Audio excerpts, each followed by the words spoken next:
Today is the fourth class of current electricity. In the previous class, we discussed how the resistivity varies, with temperature for different materials, particularly conductors and alloys.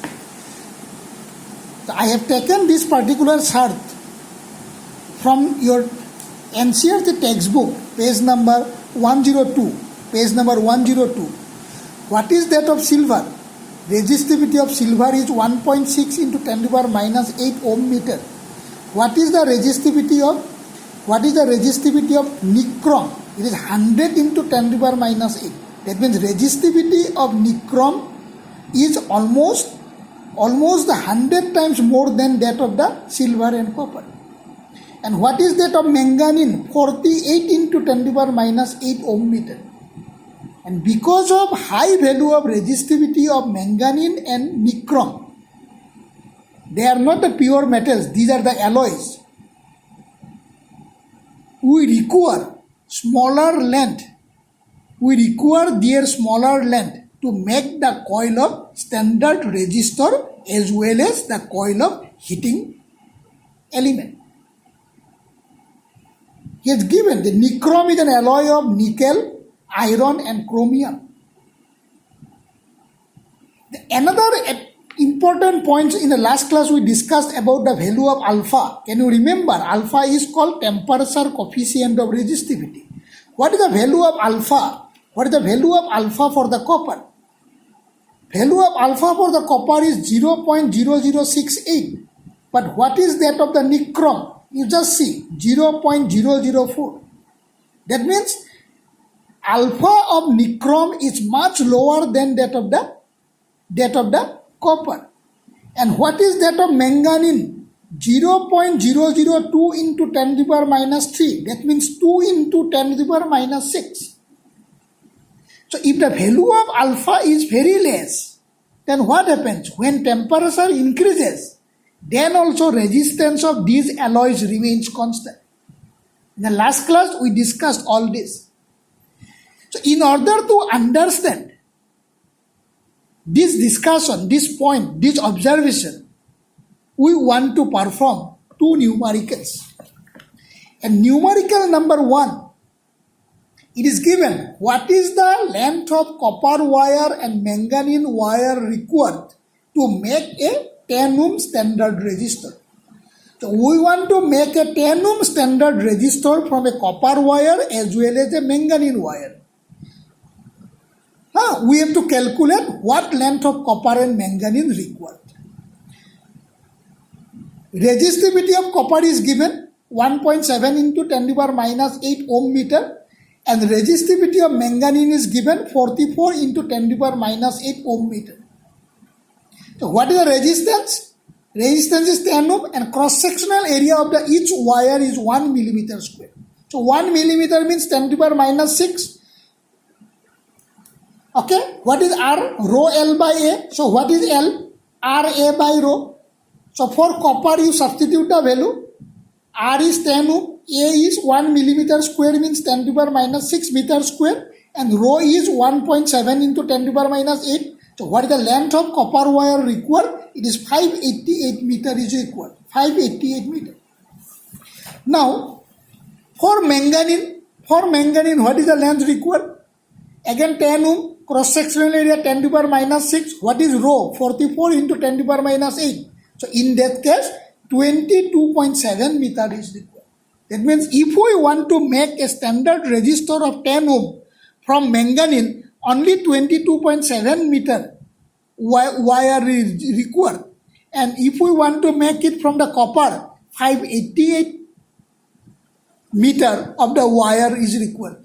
So in which case the coil is bulky? Definitely in case of copper it is bulky. So this is one of the reasons why in order to make standard resistor, pure metals never used. The second question is, calculate the percentage increase in resistance of a copper wire and manganese wire due to 100 degrees Celsius rise in temperature. The temperature of a copper wire and that of manganese wire increases by 100 degrees Celsius. We have to calculate what is the percentage increase in resistance. We know that when temperature increases, resistance of the wire increases. Yes or no? The temperature coefficient of copper is 6.8 into 10 to the power minus 3 per degree Celsius and that of manganese is 2 into 10 to the power minus 6 per degree Celsius. What is the relation? Relation is this: rho T is rho 0 1 plus alpha T minus T0. From this relation we can write RT is equal to R0 1 plus alpha T minus T0. Why? R means ki rho L by A. So if I multiply L by A in this side, so rho T L by A gives the RT, rho 0 L by A gives the R0.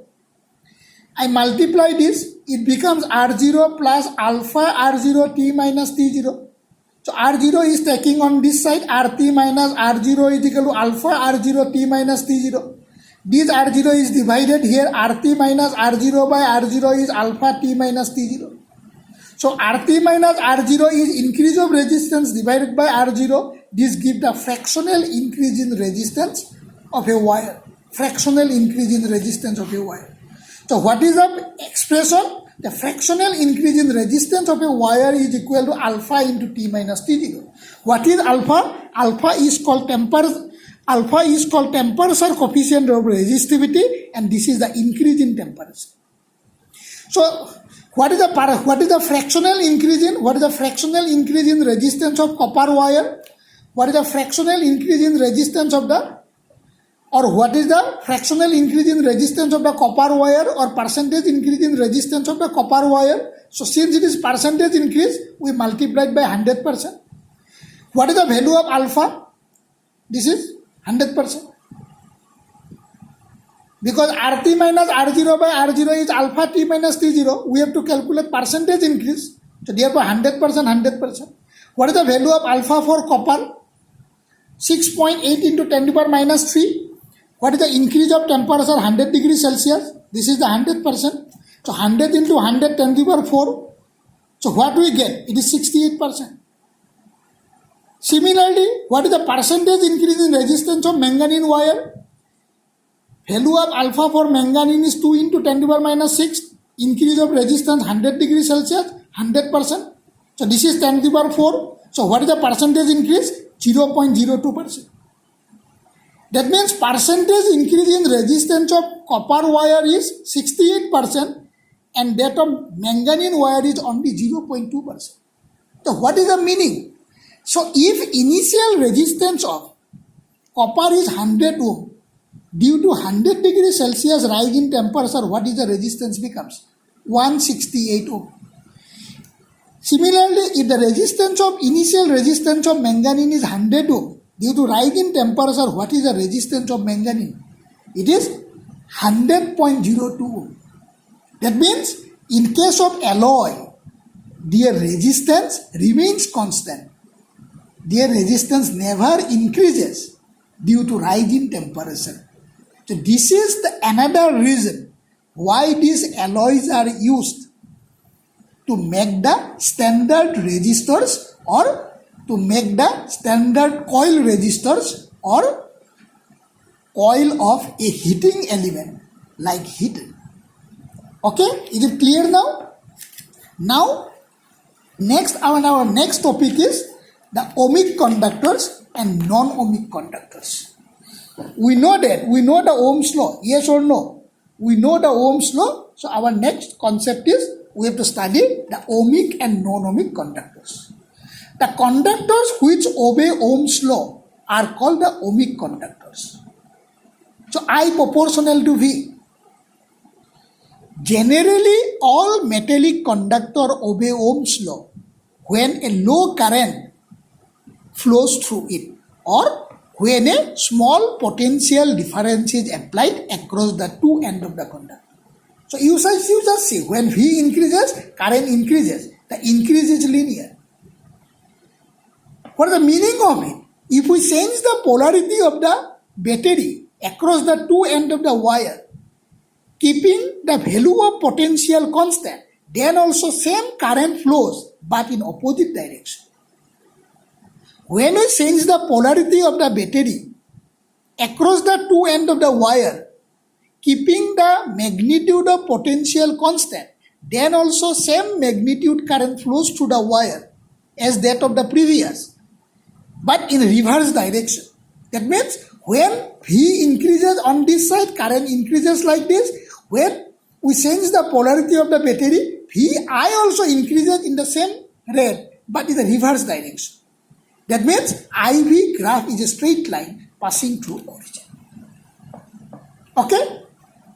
Now, what is called a non-ohmic conductors? The conductors which does not obey Ohm's law are called a non-ohmic conductors.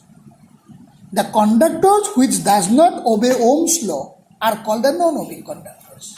I think, can you remember it? During the discussion of this particular topic, I am saying that all metallic conductor obey Ohm's law when low current flows through it.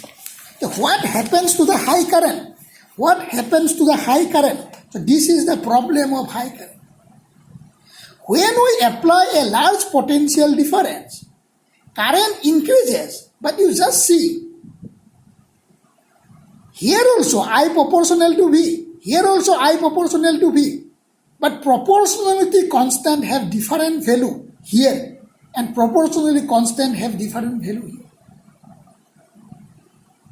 That means I no longer proportional to V at the same rate. When we increase the current through a conductor, when we increase the current through a conductor from lower value to higher value, I no longer proportional to V at the same rate. So there is a deviation from the straight line path. Why it occurs like this? When high current flows to the conductor, what happens? Free electrons collide more frequently. So as a result, resistance of the conductor increases. V is equal to IR. So since R increases, I decreases. So this is the reason. So this is one of the non-ohmic condition. All metallic conductors does not obey Ohm's law when high current or high potential difference is applied across the end. The second non-ohmic condition is semiconductor diode. All semiconductor equipment does not obey the Ohm's law. What are the semiconductor elements? Semiconductor diode, transistor, photodiode, solar cell, they does not obey the Ohm's law. What is semiconductor? We have to discuss it during the study of electronics. So here, I think in chemistry, you already know about the semiconductor diode. It is called the PN junction diode. So you just see here, positive terminal of the battery is connected to this side, negative terminal connected to here. So here you see, I simply change the polarity of the battery. Positive side is connected to N side, negative side is connected to the P side. You just see the polarity. So I just reversed. So this is called forward bias, this is called reverse bias. What is forward and reverse bias? We discussed it later on. You just see the current. When it is forward bias, emitter is milliampere. And when it is reverse bias, we have to connect a microammeter. That means when forward bias, current flows in milliampere range. When it is reverse bias, current flows in microampere range. That means for the same potential difference, when we change the polarity of the battery, the magnitude of current changes. But in our previous case, for the ohmic conductors, when we change the polarity of the battery, the same magnitude current flows but in opposite direction. But here, from this particular discussion, we can say that when we change the polarity of the battery, a different current flows through the circuit. That is why we have to connect the emitter of different ranges, milli-emitter and micro-emitter. Why it happens like this? It is discussed during the study of electronics. Why the semiconductor behaves in this way? That is a different concept, and that concept is discussed during the study of electronics. Okay? Now, what is the IV relation? So this is the IV relation. So you just see. So I no longer proportional to V. During the reverse bias condition, you just see when voltage increases, current does not increase. So this is also non-linear relation. This is also non-linear relation. So these are some of the non-linear relation of semiconductor diode. There is another IV VI relationship for semiconductor gallium arsenide semiconductor. Non-linear relationship of non-linear VI relation for gallium arsenide semiconductor. You just see when voltage increases, initially current increases. But after a fixed value, current decreases when voltage increases. Okay, so this is the reason why this gallium arsenide also does not obey the Ohm's law. So in these reasons, what happens? When voltage increases, current decreases. Therefore, what is resistance? Delta V by delta I. So delta V by delta I becomes negative. Okay? So this is the reason why this is also one of the condition of non-ohmic cases. That means semiconductor diode, transistor, photodiode, solar cell, gallium arsenide diode, they does not obey the Ohm's law. Okay? Is it okay? I stopped today.